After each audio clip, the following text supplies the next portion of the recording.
world's terrorists are the United States. Look what we did to Iraq. Look what we did to Libya. Libya, the most successful country in all of Africa. The guy created the 8th wonder of the world with the way how he delivered water and turned deserts into farmland. And everybody had a house and everybody had education and healthcare.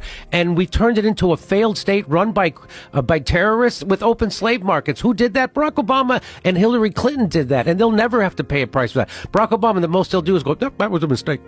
But why did they get rid of Gaddafi? Because he was going to start a currency of Africa that was going to compete with the U.S. dollar and the euro. And they can't have that because the way the United States controls the world is because the United States dollar is the reserve currency of the world. So that's why they can put sanctions on all these countries. And so what they're doing, which they shouldn't do, they're weaponizing the U.S. dollar. And so like when countries want to trade with each other, they have to go take their currency, change it into U.S. dollars so they can trade. And a lot of it was based on the petrodollar, which, by the way, Saudi Arabia just quit. They didn't renew it. I don't know if you heard about that. Yeah, I did hear about that. So, and all of a sudden, CBS News is starting to do news stories about how Saudi Arabia was involved in 9/11. All of a sudden, 24 years later, all of a sudden, oh, you know what? Turns out there was something happened with it.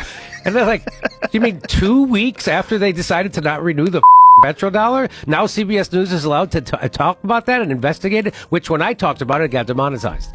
But anyway, that's why, because Gaddafi was doing that. He was going to set up a currency for all of Africa, and it was going to be based on, have a gold standard. And so they're like, no, you're not.